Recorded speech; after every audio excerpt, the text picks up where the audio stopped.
2학년 한국사 수강생 여러분 반갑습니다. 오늘은 6월 21일부터 진행되는 온라인 강의 그 첫 번째 시간으로 학습지 13페이지부터 여러분과 함께 수업을 진행할 예정입니다. 지난주에 등교 수업에서 13페이지에 해당하는 내용들을 일부 수업한 반들이 있는 것으로 알고 있습니다.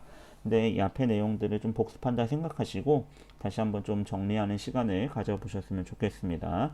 그래서 오늘은 일단 이 13페이지의 내용은 열강의 경제침략이라는 부분인데요. 이 열강의 경제침략 파트에서는 학습 목표를 두 가지를 좀 잡아봤어요. 첫 번째는 개항, 여기서 말하는 개항이란 거는요, 여러분 항구를 연다는 의미인데 우리가 1876년에 일본과 강화도 조약을 체결하게 되는 걸 우리가 앞에서 살펴봤습니다.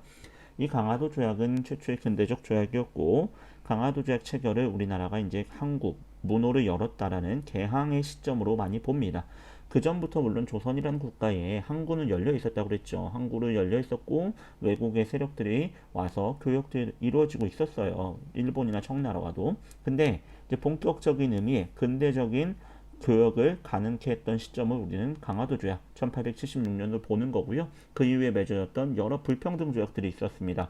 일본과 강화도 조약 이후에 청나라 그리고 미국, 러시아, 프랑스 등등 여러 나라들과 조약을 맺으면서 그 조약 가운데는 조선에게 굉장히 불평등한 내용들이 있었다. 이 조약들을 통해서 힘 있는 세력들, 여러 강대국들이 대한제국 또는 조선의 이제 경제를 어떻게 침탈해 나갔는지 좀 볼 겁니다. 시기별로 볼 건데요. 개항한 1876년부터 1880년대 그리고 1890년대의 내용들을 쭉 볼 거예요. 그리고 이러한 여러 강대국들의 경제 침탈이 조선 경제에 어떤 영향을 미쳤는지 좀 보게 될 겁니다. 핵심 키워드는요. 첫 번째는 이제 강화도 조약. 개항의 이제 시점이라고 이제 시작점이라고 볼 수 있는 이 강화도 조약을 다시 한번 좀 기억을 하실 필요가 있고요. 그 다음에 1882년 이모군란 이후에 조선과 청나라 사이에 맺었던 조청상민 수륙 무역장정이라는 것이 또 중요하게 봐야 되는 무역과 관련된 조약입니다. 좀 이따 살펴볼 거고요.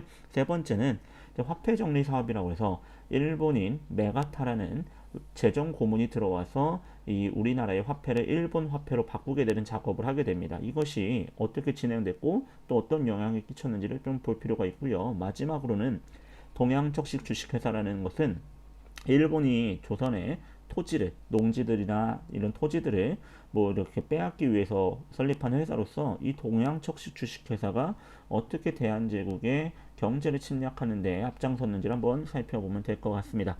자, 그래서 첫 번째 이제 연표를 좀 보시면 부산 계양, 원산 계양, 인천 계양에서 이렇게 76년, 80년, 83년인데 이 항구 세 개를 연 거는 강화도 조약이었다라는 거죠. 강화도 조약의 내용 중에 세 곳의 항구를 연다. 정확하게는 부산 외에 두 군데의 항구를 더 여는데 부산이 가장 먼저 열리고 그 다음에 원산 인천 순으로 세 개의 항구가 일본에 의해서 개항되기 시작했다라는 거죠. 그 개항 이후에 어쨌든 개항을 일단 가장 먼저 유도한 것은 일본이었기 때문에 일본 상인들이 조선에 이제 개항 이후에 침투에 들어오기 시작했다는 거죠.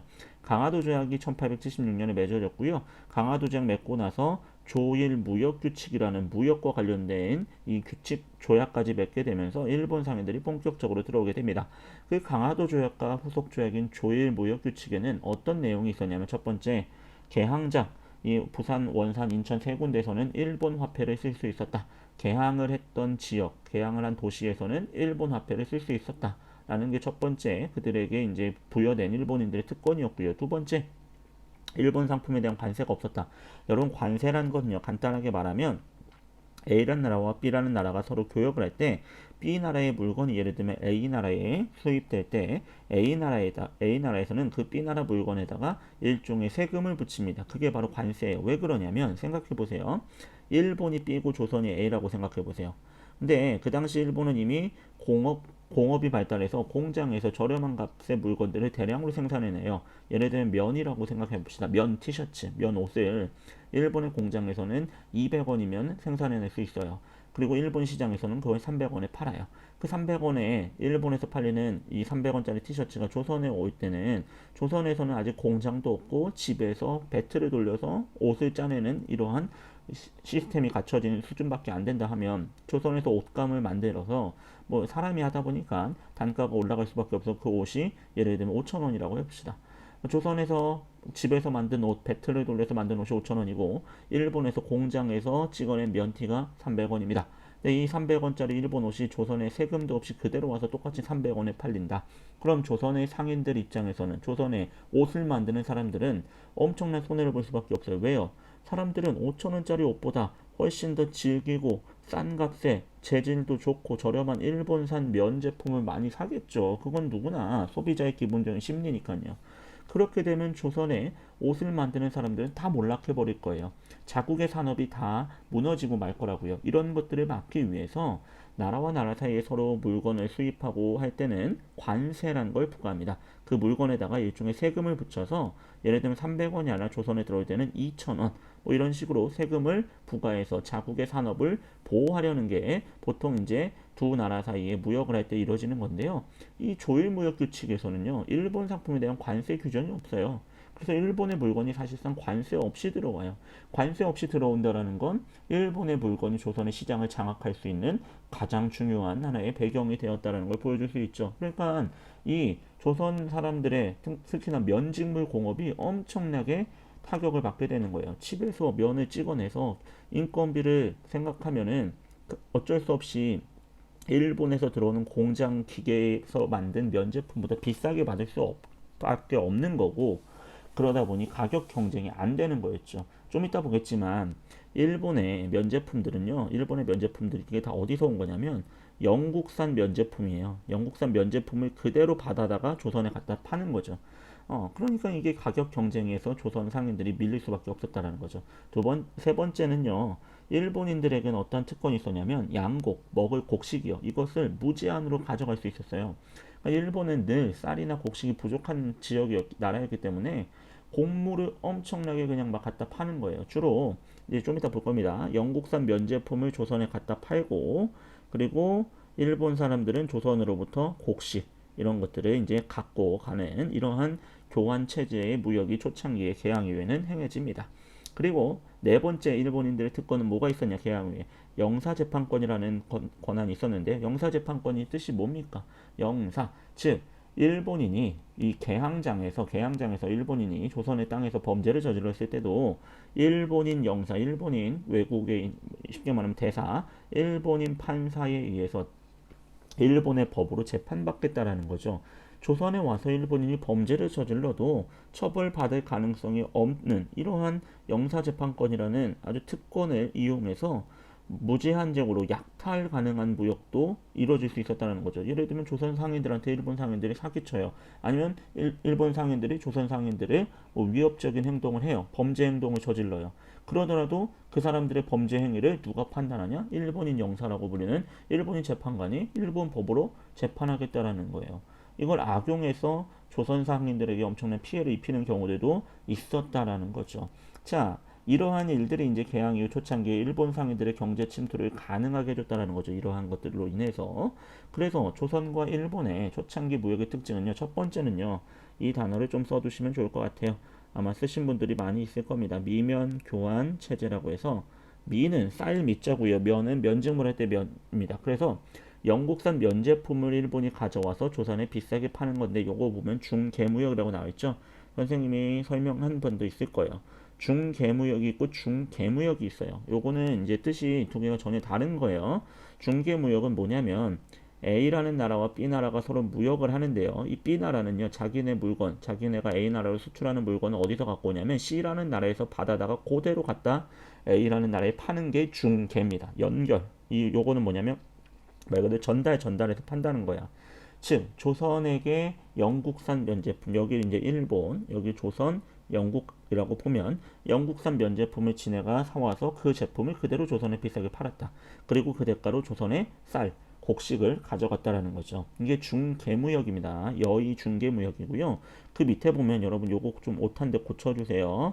중개로 고쳐주십시오. 여기 이제 중개무역은 뭔지 좀 설명을 드릴게요. 중개무역은 A와 B가 있고 그리고 여기 C라는 나라가 있어요. 근데 여기는 뭐냐면 A와 C가 교역을 하는 거야. 근데 A와 C 사이가 예를 들면 물리적 거리나 이런 것들이 너무 멀어가지고 직접 교역하기 어려워서 중간에 제3자가 개입하는 거죠. B라는 나라가 C의 물건을 받아서 A에 주고 또 A의 물건을 받아서 C에 전달해 주면서 중간에서 어느 정도의 수수료를 챙기는 무역. 요거는 I로 쓰는 중개무역입니다. 즉 조선과 예를 들면 영국이 거래하는데 일본이 영국 물건 받아서 조선 주고 조선 물건 받아서 영국 주고 거기서 수수료 챙기는 건 중개무역인데 위에 이 여의의 중개무역은 무슨 뜻이냐면 일본은 조선과 무역을 서로 이렇게 둘이 하는데 자기네 어디서 갖고 오냐면 영국 물건 갖다 그대로 전달하는 거.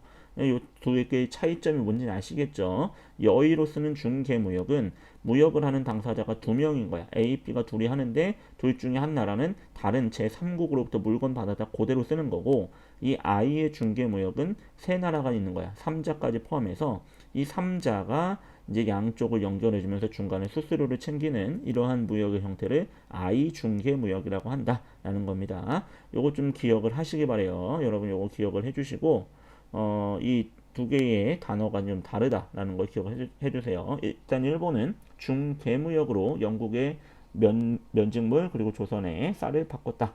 그리고 두 번째에 들어갈 말은 바로 여러분 이렇게 쓰시면 될 것 같아요. 거류지 가로 열고 조개무역이라고 해서 이건 뭐냐면 조개라는 지역은 이 개항 이후에 외국 상인들이 거주할 수 있도록 설정된 지역입니다. 거주와 무역을 하기 위해서 인정한 지역이고요. 여기서 아까 말했던 영사재판권들이 통용되는 거예요. 그래서 예를 들면 인천이라는 지역에서 한 심리라는 거, 개항, 항구 근처에서 심리로 딱 정해서 여기는 뭐 청나라 사람들 아니면 일본 사람들이 거주할 수 있는 조개지로 설정해 놓고 여기서 이제 사람들이 거주도 하고 무역도 할 수 있게 했던 거예요. 그러니까 심리라는 게 대략 한 우리 지금의 기준으로 치면 한 4km 정도 되니까 인천에서 서울까지 직접 외국 상인들이 거래는 할 수 없었던 거야. 서울과 가장 가까운 개항장이 인천인데 그럼 어떻게 합니까? 중간에 서울 사람들과 아무래도 조선에서도 서울이 제일 크니까 많은 거래가 이루어지겠죠. 서울 사람들과 거래를 하고 싶으면 어떻게 해요? 여기에 중간 다리를 연결해주는 이때 바로 이 중개라는 걸 쓰는 거죠. 중개 상인들이 필요했던 겁니다. 서울에 있는 상인들과 이 개항장 근처에 있던 외국 상인들을 연결해주는 중개 상인, 제3자의 상인들을 주는 이제 조선 상인들이 이런 역할을 했는데요. 대부분 어떤 사람들이었냐면 객주 또는 보부상이라고 해서 보부상은 아실 거예요. 보찜 장소, 등찜 장소에서 걸어다니면서 물건 파는 사람들, 이 사람들이 연결해주고 수수료 받고. 객주는 뭐냐면 원래 조선 후기에 강이나 이 포구, 항구 근처에서 숙박시설 또는 창고 같은 걸 가지고 물건 보관 아니면 또 물건 팔아 오는 사람들에게 숙박 제공 아니면 또 돈 빌려주고 이렇게 뭐 하는 것들을 통해서 경제적인 이득을 챙기고 무역을 알선해주고 서로 교역을 할 수 있게 해줬던 이런 사람들, 이런 상인들을 객주라고 하거든요. 근데 이런 사람들을 통해서 개항장 밖의 거래들을 이제 초창기에는 이 외국 상인들, 일본 상인들이 했었다라는 거죠. 그래서 이 조선의 객주와 보부상 같은 요거 지워달라고 그랬죠. 중개 상인들을 통해서 이제 초창기에는 내륙 시장, 서울과 교역을 했었다라는 거 한번 좀 알아두실 필요가 있을 것 같습니다. 자, 그래서 이러한 일본과 조선의 개항 이후에 이런 교역에서는 어떤 일들이 발생하냐면 바로 그 결과 어떻게 하냐면 국내 산업이 보호받지 못했다라는 거죠. 관세가 없이 일본의 물건들이 마구잡이로 들어오니까 조선의 농가에 있던 면직물 공업자들, 면직물을 생산하는 사람들은 엄청나게 큰 타격을 받았고요. 그리고 일본인들이 하도 쌀을 많이 가져가니까 조선 사람들이 먹을 쌀이 부족합니다. 쌀값이 폭등하는 그러한 결과가 일어났다라는 것까지 한번 좀 알아두실 필요가 있겠습니다. 중개상인 요 철자를 한번 고쳐주십시오. 다시 한번 말씀드리지만 자, 그러다가 이게 이제 76년 개항 이후에서 82년까지는 주로 이제 조선에서 외국 상인들 중에 일본인들의 세력이 굉장히 컸다라는 거예요. 근데 1882년에 이모군란 이후에는 여기에 이제 청나라 상인들이 가세하게 되면서 청나라와 일본 상인들 간의 치열한 조선의 경제를 둘러싼 이 쟁탈전이 벌어지게 됩니다. 자, 여러분 이모군란이라는 사건을 결국에 청나라가 진압합니다. 99인들의 봉기였죠. 청나라가 진압하면서 그 이모군란 이후에 조선과 청나라가 하나 조약을 맺었습니다. 여러분 그 조약의 이름은 조청상민 수륙 무역장정, 이름 길기도 깁니다. 조청상민 수륙 무역장정이라는 이 조약을 하나 체결했다. 이 조약의 내용에서 핵심인 무엇이었냐면 청나라 상인들이 내륙까지 서울까지 갈 수 있는 길이 열렸다라는 거죠. 그 전까지 위에서 살펴봤듯이 일본인들이 초창기에 개항장에서는 서울까지 갈 수 없었기 때문에 조선의 중개 상인들을 이용할 수밖에 없었는데 이제는 조청상민 수령 무역장정을 통해서 청나라 상인들은 서울까지 갈 수 있었고 더 나아가서 지방관의 허락만 받으면 개항장 밖에서도 물건을 팔 수 있는 이러한 활동이 가능해지니까 조선인 중개 상인들은 더 이상 필요가 없어지니까 큰 타격을 받게 되고 서울에도 청나라 일본 상인들이 진출하니까 서울 상인들 역시 큰 타격을 받았다라는 겁니다. 이 부분이에요. 이모군란 이후에 바로 이제 청나라 상인들까지 조선의 시장에 침투했다. 그러면서 청일 간의 경제 쟁탈전 상권 서로 이 조선의 상권을 장악하기 위한 경쟁이 본격화됩니다. 그래서 여러분 그래프를 하나 준비해봤습니다. 여기 보시면 이 위에는 아까 이제 일본과 조선의 무역에 관한 그래프인데요. 조선에서 이제 일본으로 나갔던 비중 중에 가장 높은 건 쌀, 곡식 같은 콩, 이게 제일 많은 비중을 차지하고요. 일본에서 조선으로 수입됐던 물건 중에 면제품, 대부분 이제 면제품. 그래서 이걸 우리가 어려운 말로 뭐라고 한다고 그랬죠? 미면 교환 체제를 한다라는 거 기억 다시 한번 해두시고요. 자, 이 조청 상민 수령 무역장정 체결이 82년에 일어나게 되고요. 80년대 중반부터 보세요. 보라색이 청나라, 초록색이 일본인데 청나라 상인들의 이 이제 조선에 대해서 들어오는 청일로부터 수입, 물건이 수입되는 비율인데요.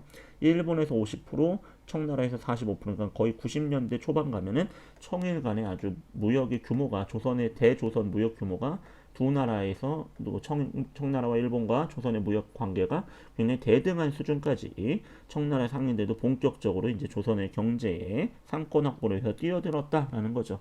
그래서 이 아까 말했던 조청상민수령 무역장정 이후에는 외국 상인들이 이제 우리 조선의 내륙 지역까지 오게 됩니다. 그 이유가 뭐였냐면 최애국 대우라는 걸 선생님이 여기 써놨어요. 최애국 대우. 최애국 대우가 뭡니까? 최고의 혜택을 주는 나라로 우리를 대해달라. 이 얘기입니다. 다시 한번 설명드릴게요. 예를 들면 A라는 학생과 제가 거래를 하나 했어요. 이번 이외고사에서 너가 한국사 시험을 100점 맞으면 선생님이 너에게 베스킨라빈스 특정한 상표에 아이스크림 하나 사주겠다. 네가 원하는 만큼 사주겠다 했어요. 자, 이런 조약을 맺었습니다. 자, 근데 이 학생이요. 뭐라고 하냐면 선생님, 근데 선생님이 다른 애랑 저보다 더 좋은 조건으로 이렇게 계약을 하실 수도 있잖아요. 또 제시하실 수도 있으니까 저에게 이 문구 하나만 좀 추가로 해주세요. 뭐라고 하냐면 밑에다가 하나의 조항을 더 추가하는 겁니다. 앞으로 어떠한 계약을 다른 애들과 맺더라도 나는 내 조건보다 더 좋은 조건으로 다른 애가 이 선생님과 계약을 맺으면 그 똑같은 대우를 나에게도 적용해 달라라는 이러한 문구를 하나 추가했다고 생각해 봅시다. 그래서 B라는 학생과 제가 계약을 맺으면서 네가 이번 이외고사에서 100점을 맞으면 내가 너에게 네가 원하는 모든 것 하나를 다 주겠다라는 조건을 걸었다 생각해 보세요. 그럼 A라는 학생이 나는 고작 겨우 아이스크림 하나 사주는데 얘는 원하는 걸 다 해주겠다고 안 되겠다 하면서 계약서를 들이미는 거예요. 선생님, 요 조건 기억나시죠? 저보다 좋은 조건을 또 제시해주는 애가 있다면 저에게도 그 아이랑 똑같은 조건 해주기로 하셨던 거 기억하시죠? 이게 바로 최애국 대우라는 거예요. 최고의 혜택을 주는 나라로 대우해라. 예를 들면 조선과 일본이 조약을 맺었는데 일본에게 조선이 최애국 대우를 인정해줬다. 그러면 일본 외의 조선과 다른 나라, 조선이 일본 외의 다른 나라들과 조약을 맺었을 때 그 조건이 일본보다 더 좋다 그러면 일본에게도 똑같이 그 조건의 대우를 해줘야 된다는 거죠. 결국 이 최애국 대우를 핑계로 너희들 조선 왜 청나라 상인들만 내륙에 진출하게 해줘? 우리도 최애국 대우 있으니까 해줘 하면서 여러 나라의 상인들이 똑같이 내륙에 진출할 수 있는 계기가 마련돼 버립니다. 그게 무슨 조약이었다? 조청상민 수령 무역장정 체결 이후에 이제 외국 상인들까지 이제 서울까지 진출했다, 내륙까지 진출했다 기억하시고요. 이 서양 나라 조영수 통상조약이 바로 1883년에 맺어지는데 여기서 이제 외국 상인들이 우리나라 내륙까지 다닐 수 있는 통상권이 공식으로 허용되게 됩니다. 이후부터는 이제 뭐 맘 놓고 외국 상인들이 여기저기 우리나라에 상업 활동을 할 수 있는 상황이 벌어졌다라는 거죠. 자, 이런 상황에서 이제 80년대부터 이 내용을 좀 정리해 보면 개항 이후에는 일본 상인들이 뭐 이제 거의 뭐 독점적으로 조선의 경제에 침투해왔다면 이모군란 이후부터는 청나라 상인까지 가세하면서 두 나라 상인들 간의 상권 경쟁이 굉장히 치열했고요. 이게 결국에 청나라와 일본이 한판 붙게 되는 청일전쟁의 경제적 요인인 거죠. 조선을 두고 두 나라가 결국 이제 1894년에 전쟁을 벌이잖아요. 우리가 앞에 배웠듯이. 여기 청일 전쟁의 발발 원인 중에 경제적 요인은 두 나라 상인들 간의 치열한 조선에 대한 상권 경쟁도 있었다라는 거죠. 있었다는 거예요. 그 다음에 두 번째, 일본 상인의 침투는 계속해서 뭐 늘어납니다. 80년대부터 계속 늘어나요. 80년대 이게 1880년대 조선의 경제 상황이라고 좀 보시면 돼요. 청나라 상인들이 좀 들어왔다 침투해서 청일 상인 간의 이 경제 상권을 둘러싼 치열한 경쟁이 시작됐다는 것과 일본 상인들이 더욱더 가속하게 침투해 들어왔다라는 거 한번 알아두시면 되고요. 특히나 그들이 많이 수출해 갔던 것, 그들이 가져갔던 거는 쌀이었다. 쌀이 많이 빠져나가다 보니까 조선의 쌀이 부족해져요. 쌀값이 폭등하죠. 쌀이 대량으로 유출되니까 조선에 먹을 쌀이 없어. 그럼 쌀값이 올라가. 그럼 어떻게 되냐면 땅을 가진 지주는 쌀이 막 쌀값이 막 엄청나게 올라갑니다. 지금 그러면 어떡합니까? 자기가 시장에 내다 팔면 엄청난 이득을 볼 거 아니야. 쌀을 더 많이 팔기 위해서 소작인들을 아주 수탈하기 시작하는 겁니다. 빨리 더 쌀을 내놓으라고 하는 거죠. 소작인에 대한 수탈이 강화되고요. 그 지주의 수탈에 견디지 못한 소작인들은 어떻게 합니까? 돈이 없어요. 뭐 소작료 내라고 하는데 소작료 쌀로 막 받아가고 막 이러고 하면 소작인들은 결국에 자기 돈으로 해결이 안 되니까 빚을 내서 쓰기 시작하는 거예요. 비싼 이자를 내고 이렇게 돈을 쓰는 걸 그걸 뭐라고 하냐면 오늘날 이제 사채죠. 쉽게 말하면 고리대, 비싼 이자를 지불한 금액을 쓰기 시작합니다. 고리대에 시달리던 요 부분 보시면 돼요. 고리대에 시달리던 농민들, 지주의 수탈 때문에 어쩔 수 없이 막 소장료 내라고 계속 뜯어가니까 고리대로 그 위기를 극복하려고 했는데 고리대라는 게 너무 이자가 비싼 거잖아요. 이것도 갚아야 돼. 그럼 어떻게 하냐면 익지도 않은 벼를 일본 사람들이 먼저 계약을 걸고 사겠다고 하는 거예요. 그래서 그 쌀을 익지도 않은 벼를 이제 싼 값에 팔아서 손해를 메꾸려고 하는데 오히려 더 큰 손해를 보게 되는 거죠. 고리대를 갚으려고 익지도 않은 벼를 일본 상인들에게 싼 값에 팔게 되는 거. 이걸 좀 어려운 말로 입도선매라고 하는데 벼입니다.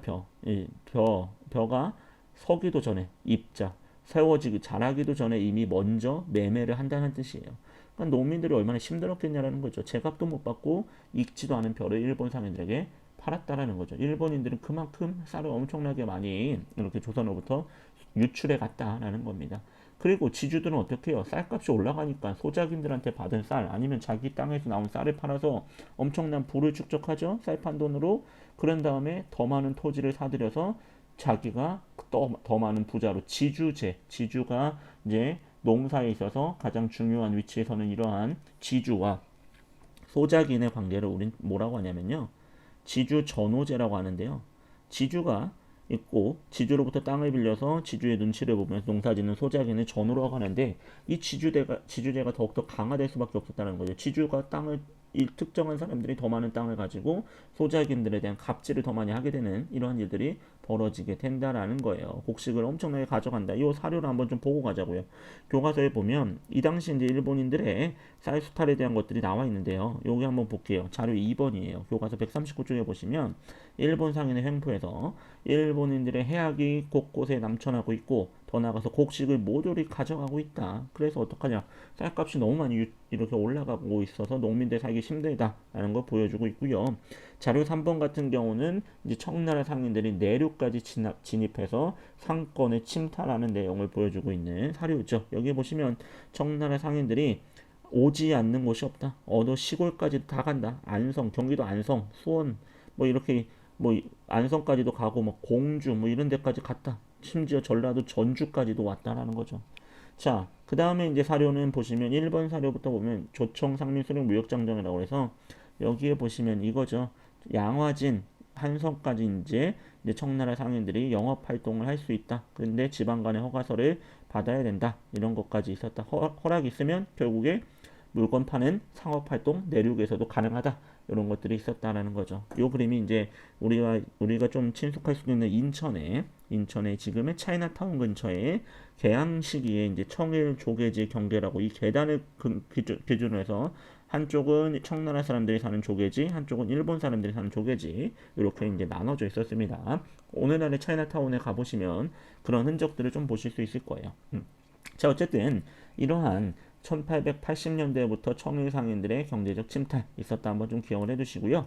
3번에 보면 이제 제국주의 열강, 이 청나라 일본 상인들뿐만 아니라 이제 조선과 조약을 맺었던 서양의 여러 나라들까지도 이제 조선의 이권을 침탈하는 일들이 벌어진다라는 거죠. 그래서 청일전쟁 1894년, 아간파천 1896년을 거치면서 여러분 우리나라의 광산이라든지 산림, 뭐 이제 나무와 관련된 거, 철도, 전차, 전기 등 각종 일권이 일본, 미국, 러시아 등에게 넘어간다. 요 지도 한번 볼게요. 교과서의 지도를 좀 참고해 보면요. 일단은 가장 중요한 것들 보면 일단 철도 같은 거 보세요. 우리나라 최초의 철도인 경인철도, 이건 원래 미국 사람이 샀었는데 부설권은, 부설이란 건 이제 철도를 깐다는 뜻입니다. 이제 공사를 진행하다 돈이 없어서 일본에 넘겨줍니다. 그래서 여기 경인선은 일본이 이렇게 부설하게 되고요. 경부선 역시 일본. 그리고 서울과 원산을 연결하는 이 경운선도 일본이 연결하게 됩니다. 대부분의 철도들을 일본인들이 부설하는 권한을 가져갔다. 그리고 금광, 우리나라에 그 당시 금이 굉장히 많이 났다고 하는데요. 여러 금광의 채굴권들도 일본, 그리고 여기에 보면 좀 하나 특별하게 봐야 될 게 이제 여기 보면 운산 금강이라고 해서 이 그 당시 이제 우리나라의 3대 금강이라고 불릴 정도로 금이 많이 채굴됐던 곳이 운산 금강인데, 여기 이제 미국이 가져가면서 여기서 엄청난 금을 또 캐갔다고 하고요. 압록강 유역의 산림, 나무나 이런 것들을 캐가는 것들은 러시아라든지요. 여기 또 광산, 더 나가서 두만강의 산림, 그리고 여기 보면은 여기 부산 지역에서도 뭐 여러 가지 울릉도 지역의 산림권, 이런 것들을 다 러시아라든지 미국, 일본 같은 이 제국주의 세력들이 조선의 이권들을 엄청나게 많이 침탈해 갔다라는 거 한번 좀 보실 필요가 있어요. 철도 같은 건 주로 일본, 그리고 삼림채굴권과 금강채굴권 여기 보시면 이런 것들은 뭐 미국, 러시아, 일본이 아주 뭐 골고루 뺏어가죠. 골고루 여러 나라들에게 이권을 침탈당했다라는 거예요. 자, 이런 상황에서 일본이 사실상 1894년 청일전쟁과 1904년 러일 전쟁을 승리를 거두면서 조선에 대한 독자적인 이제 지배권을 확보해 나가게 되는데요.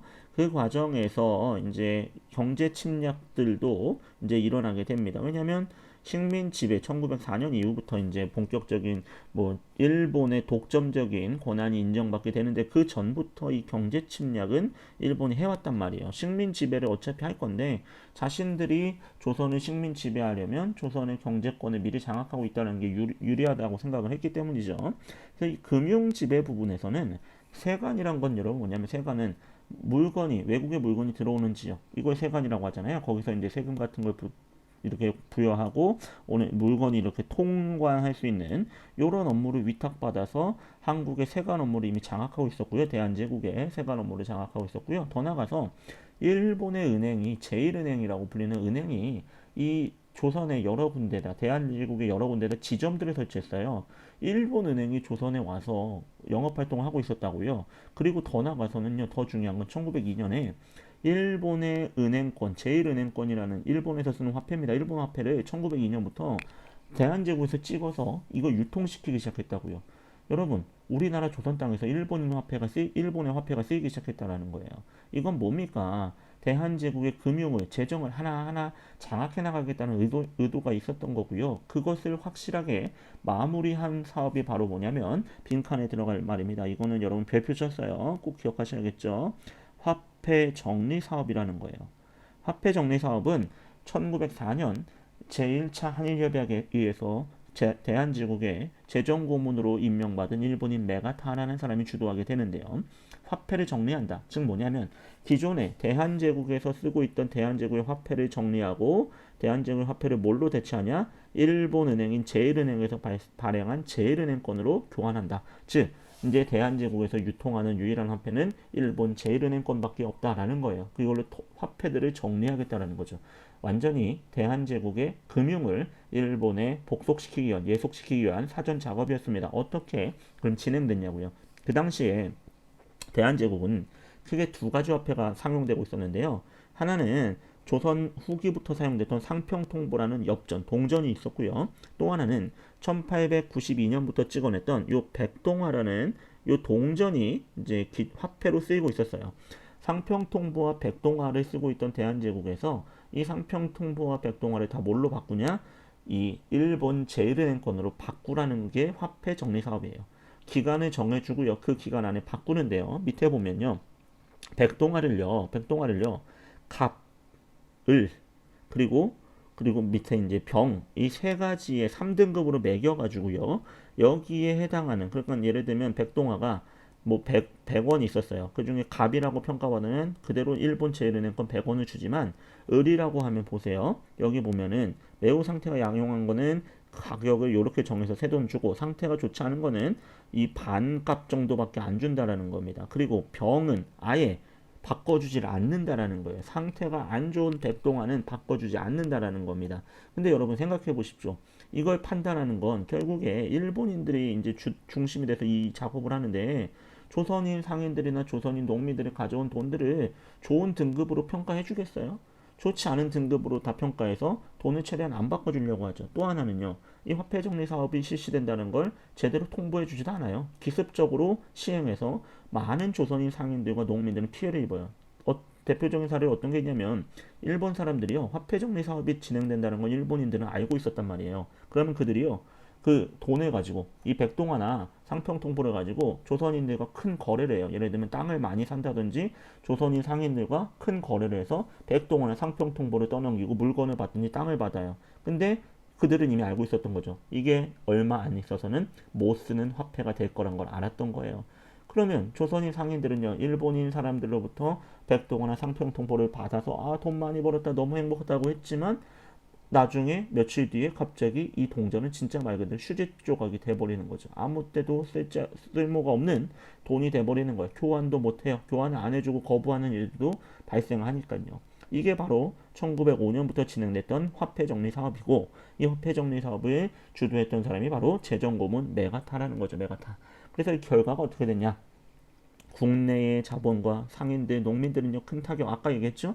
제때 교환 시기를 못 잡아서 교환 못 하거나 아니면 대부분 질이 안 좋은 동전으로 평가받아서 제값을 못 받거나 아니면 일본인 상인들에게 미리 속아서 엄청나게 많은 거래를 하고 이 동전을 받았는데 동전이 무용지물이 되거나 이러면서 엄청난 타격을 입었고 결국에 대한제국의 모든 일을 화폐를 찍어내고 돈을 관리하는 중앙은행 핵심적인 역할을 하는 은행이 일본의 제일은행이 돼버리면서 대한제국의 금융권이 사실상 일본에게 넘어가게 되는 이 계기가 됐던 사업이 바로 1905년의 화폐 정리 사업이다라는 거죠. 화폐 정리 사업은 꼭 알아두셔야만 합니다. 우리나라의 경제권을 침탈하기 위한 일본의 이 경제 침탈의 대표적인 사례가 바로 1905년 화폐 정리 사업이었다라는 거죠. 자, 그 다음에 이제 금융에서 이렇게 대한제국의 금융을 자기들에게 예속시켰다면 재정면에서는 대규모의 차관을 줍니다. 차관이란 건 뭐냐면 나라와 나라 사이에 빌려주는 돈이에요. 이걸 계속해서 차관을 들여오게 하면서 대한제국의 예산을 대한제국의 재정을 일본에게 예속시키는 거죠. 그래서 1907년까지 얼마의 돈이 차관으로 일본으로부터 들어왔냐면 1,300만 원이고요. 이 1,300만 원은 그 당시 대한제국의 1년 예산 정도가 되는 금액이었다고 해서 오늘날 환산하면 대략 한 1조 정도로 이렇게 계산하기도 할 정도로 엄청난 큰 금액입니다.